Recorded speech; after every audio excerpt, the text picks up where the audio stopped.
ये सारे डिज़ाइंस जिस चीज़ से बने हैं उन्हें कहते हैं वॉल मोल्डिंग्स या वॉल ट्रिम्स। तो चलिए आज जानते हैं कि कैसे हम इन मोल्डिंग्स को यूज़ करके अपने घर के इंटीरियर्स को एक लग्जरी लुक दे सकते हैं।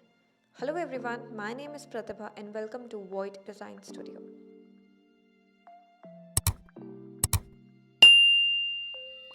आज के हम इस वीडियो में कवर करेंगे कि कितने टाइप के डिज़ाइंस हम इन मोल्डिंग से क्रिएट कर सकते हैं, किस मटेरियल में ये मोल्डिंग्स अवेलेबल हैं मार्केट में, इसकी इंस्टॉलेशन के बारे में एंड लास्ट में कॉस्ट एंड फिनिशिंग।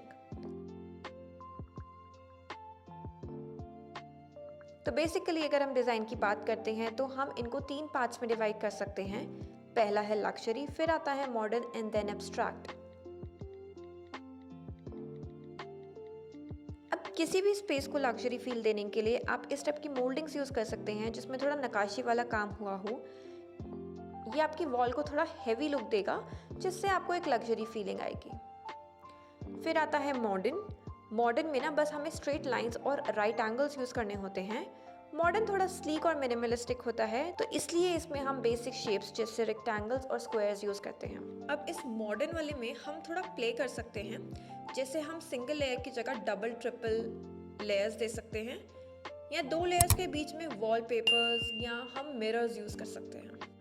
फिर आता है लास्ट में एब्स्ट्रैक्ट। इसमें रैंडम डिज़ाइंस बनते हैं, जैसे you can see on the screen कि भले ही हमने स्ट्रेट लाइंस यूज़ करी हैं बट एंगल्स 90 डिग्री नहीं हैं, जिससे हम एब्स्ट्रैक्ट या कंटेम्प्रेरी डिज़ाइन क्रिएट कर पाते हैं। अब पर्टिकुलरली ना एब्स्ट्रैक्ट के लिए आपको एक डिज़ाइनर की हेल्प लग सकती है, क्योंकि इसमें गलती होने के चांसेस सबसे ज़्यादा हैं। अब बात करते हैं मटेरियल्स की, तो ये मोल्डिंग 3 मटेरियल्स में अवेलेबल हैं। पहला है वुड, फिर है charcoal and then is POP. Wood भी फर्दर 3 पार्ट में डिवाइडेड है, सॉलिड वुड, एमडीएफ, एचडीएचएमआर। अब जो ये वुड है ना, ये अनफिनिश्ड आती है, मतलब इन पर हमें पुट्टी, प्राइमर, सैंडिंग सब करना होता है to get the proper finishing. But ये चारकोल वाली फिनिश होती है, इनको डायरेक्टली पेंटेड वॉल पर स्टिक कर सकते हैं। एंड अगर हमें वॉल और वॉल ट्रिम्स का कलर एग्जैक्ट सेम चाहिए तो इस पर नॉर्मल वॉल पेंट भी कर सकते हैं। और ये पीओपी वाला यूजुअली हम रिकमेंड नहीं करते हैं, क्योंकि भले ही इसे बनाना इजी है बट इसकी मेंटेनेंस इज़ वेरी डिफ़िकल्ट। अगर दीवार में थोड़ी भी नमी आ गई तो ये वहाँ से झड़ने लगता है, या कभी फर्नीचर ड्रैग करते हुए उस पर कुछ लग गया तो वो वहाँ से चिप ऑफ हो जाएगा। इसकी ड्यूरेबिलिटी बिल्कुल नहीं है। तो आज हम बस चारकोल की इंस्टॉलेशन एंड कॉस्टिंग डिस्कस करेंगे। तो सबसे पहले आपको जिस भी वॉल पर डिज़ाइन करना है उसकी प्रॉपर मेजरमेंट ले लो। उसके बाद सर्च करो कोई रेफरेंस इमेज। आप गूगल और पिंटरेस्ट पर ढूंढ सकते हैं, इन पर बहुत सारी वेराइटीज़ अवेलेबल हैं। Now we have a reference image and wall dimensions. अब जो सबसे इंपॉर्टेंट है इसके डिज़ाइन में वो है स्केलिंग, मतलब ये बॉक्सेस की लेंथ और ब्रेथ का रेशो क्या होने वाला है, 2 बॉक्सेस के बीच में कितनी स्पेस छोड़नी है, ऊपर नीचे से कितनी स्पेस छोड़नी है। वो अगर एक प्रॉपर स्केलिंग और प्रपोर्शन में नहीं होगा तो वो विजुअली अपीलिंग नहीं लगेगा आपको डिज़ाइन। तो इसके लिए हम पेपर पर एक प्रोपोर्शनेट ड्राइंग बनाएंगे। अब सपोज आपकी वॉल का साइज़ है 10 फीट बाय 10 फीट। अब 10 फीट लेंथ पेपर पे बनाना पॉसिबल नहीं है, तो हम कंसिडर करेंगे 10 feet is equals to 10 centimetre, मतलब 1 फीट को हम 1 सेंटीमीटर मान लेंगे।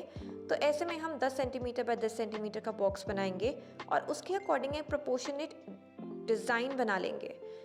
फिर वही डिज़ाइन हम स्केल अप कर कर वॉल पर मार्क कर देंगे। अब जो ये वाली वॉल आप देख रहे हो ना, हमने रिसेंटली एक प्रोजेक्ट में करी थी। अब इसी के रेफरेंस में हम आगे बात करते हैं। ये है इसकी drawing with all the dimensions. इसमें मेन बात ध्यान रखने वाली ये है कि जो हमें चारकोल की मोल्डिंग मिलती है ना, वो रनिंग फीट में मिलती है, मतलब एक स्ट्रिप 8 फीट लॉन्ग होती है और इसकी विड्थ अलग अलग होती है और इसकी विड्थ के अकॉर्डिंग ही इसके रेट्स होते हैं।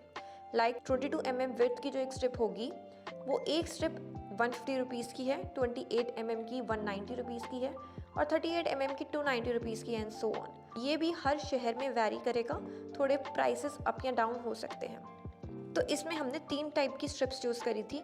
एक 22 mm की स्ट्रिप चूज़ करी थी आउटर बॉक्सेस के लिए 6 पीस, 38 mm के 7 पीसेस चूज़ करे थे फॉर इनर बॉक्सेस और 30 mm की 3 स्ट्रिप्स यूज़ करी थी। अब ये जो आप बीच में एक सबसे ज़्यादा वाइड एंड लंबी स्ट्रिप देख रहे हैं, ये 60 mm की है। वैसे तो 60 mm की भी अवेलेबल होती है मार्केट में, बट जिस वेंडर के पास हम गए थे उसके पास अवेलेबल नहीं थी, तो हमने 2 30 mm की स्ट्रिप्स को ऑल्टरनेट जोड़कर एक 60 mm की लंबी स्ट्रिप क्रिएट करी है। अब क्योंकि एक स्ट्रिप केवल 8 फीट की होती है तो डिज़ाइन भी उसके अकॉर्डिंग ही करना होता है कि जॉइंट कम से कम आए। अब जैसे जो इनर बॉक्स की डायमेंशन है वो 4 फीट बाय 2 फीट है, तो एक 8 फीट की स्ट्रिप में हमने एक 4 फीट और 2 फीट की स्ट्रिप्स निकाल ली, मतलब एक रेक्टेंगल की 3 साइड हमने एक स्ट्रिप से ले ली थी। But one important point is हम ना इसके एजेस स्ट्रेट नहीं कट करते, मतलब जो कॉर्नर्स होते हैं वो 45 डिग्री पे कट किए जाते हैं, मतलब कलम में काटा जाता है। तो आपको एग्जैक्टली 4 फीट बाय 2 फीट का बॉक्स तो नहीं मिलेगा, उसमें 1-1 इंच कम मिलेगा। तो जब हम ये काम किसी प्रोफेशनल कारपेंटर से कराते हैं, वो उसको ऑलरेडी पता होता है, तो वो डिज़ाइन उसी के अकॉर्डिंग बनता है। अब ड्राइंग को हम सबसे पहले पेंसिल से वॉल पर मार्क कर देंगे एक फाइनल लुक लेने के लिए, क्योंकि कटिंग के बाद चेंजेस नहीं हो पाएंगे। जब हमें लगे कि मार्किंग सही आ रही है, तो नेक्स्ट स्टेप इज सिलिकॉन से इन स्ट्रिप्स को स्टिक करना। हमने ये वाला एडेसिव यूज़ किया था, इसकी 2 बॉटल्स में हमारा पूरा काम हो गया था। तो स्ट्रिप्स को 45 डिग्री पे कट करने के बाद सिलिकॉन इसके पीछे लगाया जाता है सिलिकॉन गन से, फिर फिंगर से उसको इवनली स्प्रेड किया जाता है ताकि उसमें कोई भी गैप ना आ जाए, क्योंकि जहाँ पर भी गैप आ जाएगा फ्यूचर में वहीं से ये स्ट्रिप अपनी पकड़ छोड़ देगी। तो सिलिकॉन लगाने के बाद simply stick the strips on your marking. बस ध्यान रहे कि कॉर्नर्स प्रॉपरली कट हों, ताकि हम जब इनको 90 डिग्री पर ज्वाइन करें तो कोई भी गैप ना आए। अब फिर सारे आउटर बॉक्सेस के बाद इनर बॉक्सेस की टर्न है। Procedure will be the same. अब बस इसमें ये ध्यान रखने वाली बात है कि ये जो हमने 3 इंच का गैप लिया है ये इवनली मेंटेन हो, तो इसलिए हमने एक वुडन में 3 इंच की स्ट्रिप कट कर ली थी, और जब हम इनर बॉक्सेस पेस्ट कर रहे थे तो हम ये वुडन स्ट्रिप रखने के बाद ही पेस्ट कर रहे थे, ताकि अगर थोड़ा बहुत डिफरेंस भी हुआ बट वो डिफरेंस इवन होगा हर बॉक्स में। स्लोली सारे बॉक्सेस रेडी हो गए। एक और चीज़ है, सिलिकॉन एकदम से ना पकड़ नहीं बना पाता, क्योंकि ये प्लास्टर्ड वॉल है और इस पर पुट्टी भी हमने कर रखी है, और ये वॉल्स ना बिल्कुल प्लेन नहीं होती हैं, भले ही हमें दिखें। तो इसलिए इन सिलिकॉन स्ट्रिप्स को इन पर एकदम से पकड़ बनाना थोड़ा मुश्किल होता है। तो इसके लिए ना हम नेल्स यूज़ करते हैं, वो भी हेडलेस नेल्स को सेफली बिना ट्रिम्स को डैमेज किए अंदर तक पिन कर दो, ताकि ऊपर से जब हाथ लगाएं तो कोई भी बम्प फील ना हो। एंड ये बाद में फिनिशिंग के टाइम पर पुट्टी, चॉक मिट्टी, फिलर और रेगमाल से घिसकर पेंट कर दो, you will get that flawless look. Also for paint go for Asian का रॉयल, और इसमें भी यूज़ मैट फिनिश ओनली। अब लास्ट में लेट्स सी कि इस वॉल के डिज़ाइन के लिए कितना टोटल खर्चा हुआ। सबसे पहले वॉल ट्रिम्स की बात कर लेते हैं। तो 22 mm के हमने 6 पीसेस लिए थे, 150 का एक था तो 900। ऐसे ही 38 mm के हमने 7 पीसेस लिए थे, 290 का एक था तो 30 mm के हमने 3 पीसेस लिए थे, 190 का एक था तो 570 टोटल। सिलिकॉन की हमारी 2 बॉटल्स यूज़ हुई थी, 350 की एक थी तो 700 रुपये हो गया।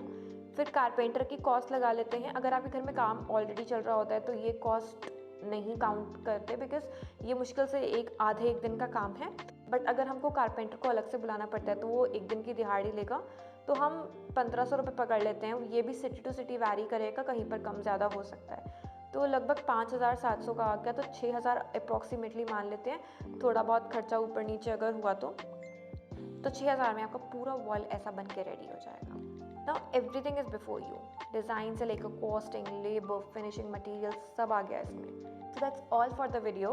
आप कमेंट बॉक्स में अपने क्वेश्चंस पूछ सकते हैं अगर आपको इससे रिलेटेड कोई भी क्वेश्चन है। And don't forget to like, share and subscribe to our channel. Thank you.